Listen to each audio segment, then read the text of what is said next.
ನಾಗರಿಕರಿಂದಲೂ ಸ್ವಲ್ಪ ಸ್ಪಷ್ಟವಾಗಿ ಹೇಳೋ ಪ್ರಯತ್ನ ಮಾಡಿದ್ದಾರೆ. ಇದಕ್ಕೆ ಉತ್ತರ ಕೊಡ್ತಾರೆ ನಮ್ಮ ಎಚ್ ಡಿ ಕುಮಾರಸ್ವಾಮಿಗಳು ಅಂತೇಳಿ. ಏನೋ ಕೇವಲ ತಮ್ಮ ಗೆಳತಿ ಉಳಿಸೋ ಸಲುವಾಗಿ ಮತ್ತೆ ಕಾರಣಕ್ಕೂ ಏನೋ ಹೇಳೋಕ್ಕಿದ್ರು ಕನ್ನಡದ ಪರವಾಗಿ, ಕನ್ನಡ ಬಡತನ ಸಲುವಾಗಿ ನಮ್ಮ ಟ್ಯಾಕ್ಸ್ ತೆಗೆದು ರೂಪಾಯಿ ನಮ್ಗೆ ಕೊಡಲಿ ಅಂತ ಹೇಳುವಂಥದ್ದು.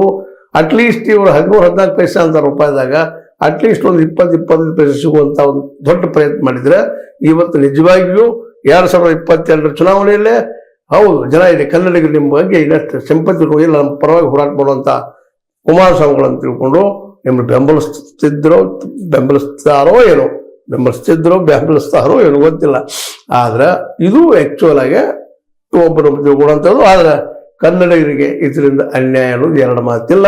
₹1 ನಾವು ಟ್ಯಾಕ್ಸ್ ಕೊಟ್ಟು ಬರೀ 14 ಪೈಸೆ ತೊಗೊಳ್ತೀವಿ ಅಂದಾಗ ಅಭಿವೃದ್ಧಿ ಹೆಂಗೆ ಆಗಬೇಕು, ನಮ್ಮ ಶಾಲೆಗಳನ್ನು ಹೆಂಗೆ ತೆರಿಬೇಕು, ಇನ್ನೂ ಹೆಚ್ಚಾಗಿ ಮಾಡಬೇಕು. ಜೊತೆಗೆ ಕೃಷಿಗೆ ಏನು ಸಹಾಯ ಮಾಡಲಿಕ್ಕೆ ಸಾಧ್ಯ ಇದರಿಂದ ಮಾರ್ಕೆಟ್ದಲ್ಲೇ ನಾವು ವಿಶೇಷವಾಗಿ ಮೇಲೆ ಹೇಳುವಂಥ ವಿಷಯ ಏನಪ್ಪ ಅಂದ್ರೆ ರೈತನ ಕೈ ಮಾರ್ಕೆಟ್ ಕೊಟ್ರಿ, ಗೋಡೌನ್ ಕಟ್ಟಿಸ್ಕೊಟ್ರಿ ಅನ್ನೋಂಥ ಮಾತಾ ಆ ದಿಶೆಯಲ್ಲಿ ಮಾಡ್ಲಿಕ್ಕೆ ಸಾಧ್ಯ ಅದನ್ನ ರಾಜ್ಯ ಸರ್ಕಾರ ಗೌರವ ಸಹಿತ ಕೆಲಸ ಮಾಡ್ಬೇಕಾಗಿದೆ.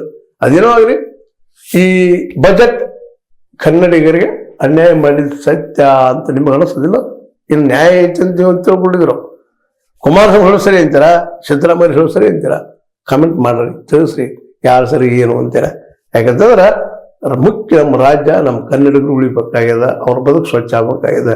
ಅದಕ್ಕೆ ಈ ಸಲ ಮೋದಿಯವರು ಕೊಟ್ಟಿದ್ದು ನ್ಯಾಯಪೂರ್ಣ ಅಥವಾ ಅನ್ಯಾಯಪೂರ್ಣ ನೀವು ನಿಮ್ಮ ಲಿಖಿತ ಉತ್ತರಗಳು ಕೊಡ್ರಿ, ಕಮೆಂಟ್ ಮಾಡ್ರಿ ಅಂತ ಹೇಳ್ತಾ ಇದು ನಿಮ್ಮ ಲೈಕ್ ಆಗಿರ್ಬೋದು. ಲೈಕ್ ಮಾಡಿ, ಶೇರ್ ಮಾಡಿ, ಕಮೆಂಟ್ ಮಾಡಿ, ಜೊತೆಗೆ 16 ವಂದನೆಗಳು.